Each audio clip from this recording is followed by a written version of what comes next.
Dear student, course GPB 311 crop improvement kharif, इसके अंतर्गत हम बाजरा के ब्रीडिंग मेथड्स पढ़ रहे हैं। आज का हमारा टॉपिक रहेगा कंपोजिट्स एंड सिंथेटिक्स। विद्यार्थियों, जैसा हमने पहले पिछले प्रीवियस लेसन में पढ़ा, हाइब्रिड्स,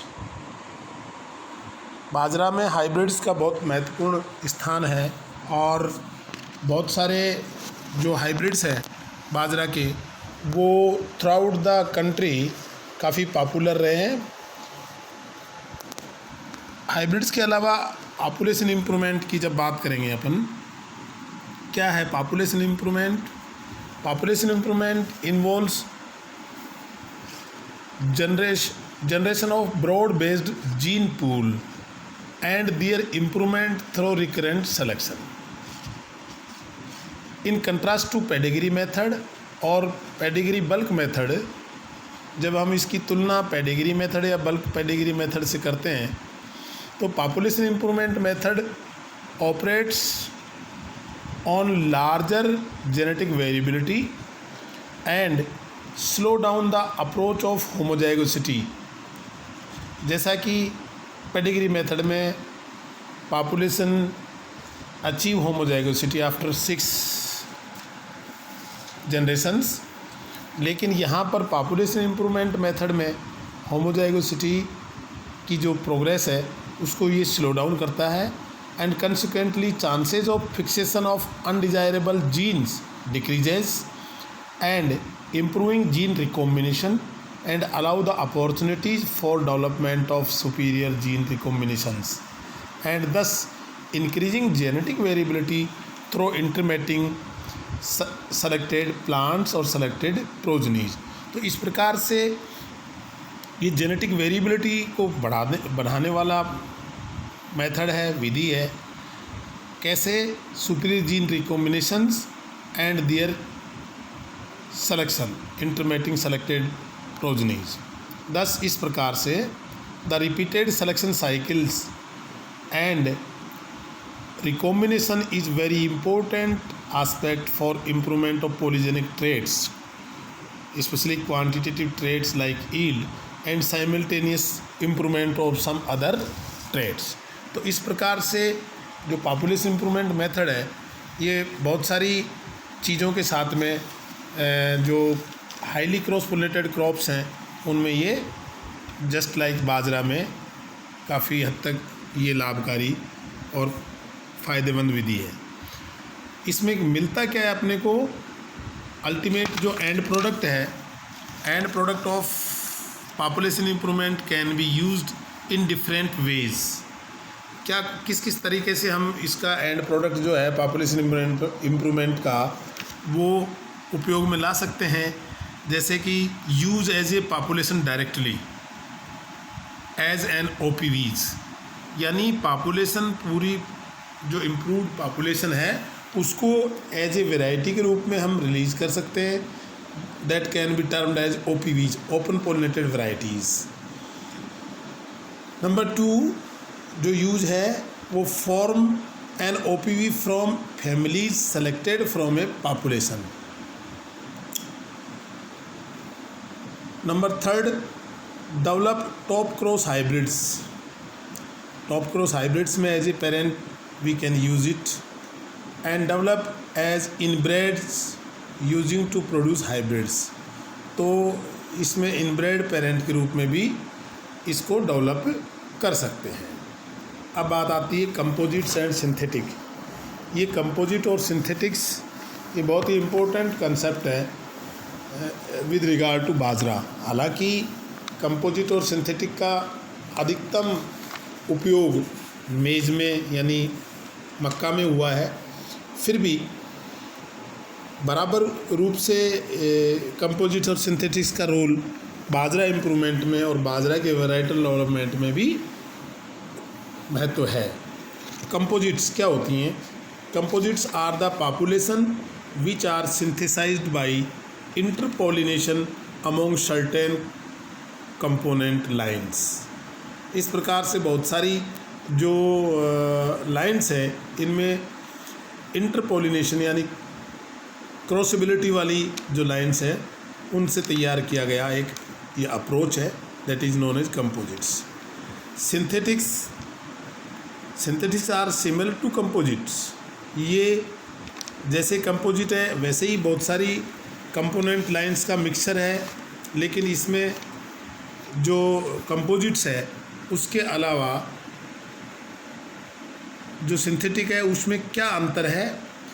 तो synthetics are similar to composites except that component lines are inbreds where their combining ability is already tested and these synthetics are reconstituted at regular intervals by interpollination among component lines or inbreds, and therefore the maintenance of component lines is essential। यानी synthetics में और composite में अगर अपने अंतर की बात करेंगे तो ये है कि सिंथेटिक में जो कंपोनेंट लाइन्स हैं दे आर इनब्रेड्स, जबकि कंपोजिट्स में इट इज़ नॉट नेसेसरी। वो कुछ भी हो सकती है लाइंस, कंपोनेंट लाइंस कुछ भी हो सकती है जिनसे मिक्स करके हम कंपोजिट बना रहे हैं। बाकी इसमें इनब्रेड लाइंस हैं और वो इनब्रेड लाइंस भी उनकी जो कंबाइनिंग एबिलिटी है वो already tested. The first successful attempts to develop composites was made at ICRISAT through recurrent selection. Changes in gene frequencies in positive direction for important characters. Example के लिए a variety WCC 75, it is very most popular and common composites in India and abroad also. A composite WCC 75 ICMV1 is also known with this name was developed from the word composite by recurrent selection by All India Coordinated Pearl Millet Improvement Project in 1982. Synthetic variety ICMS 7703 evolved at ICRISAT in 1984, used 7 inbreds derived from Indian and African crosses. One another synthetic ICTP 8203 developed from 5 S1 families or progenies from Inyadi land races population from Togo is currently grown largely in Maharashtra and other parts of the India also. The comparison in between synthetics and composites। विद्यार्थियों, जैसे हम जितनी भी प्रकार की varieties जो use करते हैं क्रॉस पोलिनेटेड क्रॉप्स ग्रुप में, उनमें जैसे हाइब्रिड्स हैं, हाइब्रिड्स में बहुत सारे प्रकार के हाइब्रिड्स हैं, single cross hybrids, double cross hybrids, top cross hybrids, 3 way cross hybrids, double top cross hybrids वगैरह वगैरह। इसी प्रकार से सिंथेटिक्स एंड कंपोजिट्स भी इनमें यूज़ करते हैं। तो इन सब को एक अलग लेसन में भी हम पढ़ेंगे, इन सब का क्या क्राइटेरिया है, क्या इनकी विशेषताएं हैं, किन परिस्थितियों में ये डेवलप की जाती हैं। पर फिलहाल हम केवल आज के लेसन में सिंथेटिक और कंपोजिट में कंपैरिजन कर रहे हैं।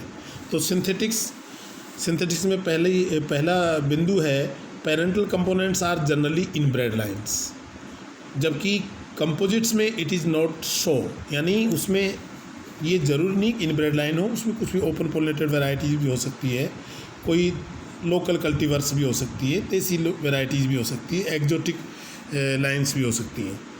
Number 2, parental lines that are inbreds tested for their GCA, यानी जो इनब्रेड लाइन्स हम यूज़ कर रहे हैं सिंथेटिक डेवलपमेंट के लिए उनकी GCA ऑलरेडी एस्टिमेटेड, जबकि कंपोजिट्स में जो GCA टेस्टेड नहीं होता है जो कंपोनेंट लाइन्स उनका। Number 3, number of parental lines are limited to 4 to 6, यानी एक सिंथेटिक को डेवलप करने के लिए उनमें 4 से 6 तक कंपोनेंट इनब्रेड लाइन्स होती हैं, जबकि कंपोजिट में ऐसा कोई सीमा नहीं है, ऐसी कोई लिमिट नहीं है। इसी प्रकार से synthetic produced with inbreds can be reconstituted यानी जिन इनब्रेड्स को लेकर के सिंथेटिक डेवलप की जाती है उनको रिकन्स्टिट्यूट किया जाता है समय समय पर, रेगुलर इंटरवल पर, जबकि इसमें कंपोजिट्स में reconstitution is not possible. Next point, yield performance can B predicted in advance, क्योंकि इनकी परफॉर्मेंस के आधार पे, इनब्रेड लाइन्स की परफॉर्मेंस के आधार पे yield performance can be estimated of the synthetic variety, जबकि can not be predicted in the composite variety. Synthetic 4 से 5 साल तक सीड कैन बी यूज्ड, जबकि कंपोजिट में 3 से 4 साल तक इसका बीज काम में लिया जा सकता है। तो आज के लेसन में इतना ही। अगले लेसन में फिर अपन नए चैप्टर के साथ में पुनः आपसे मिलते हैं। धन्यवाद।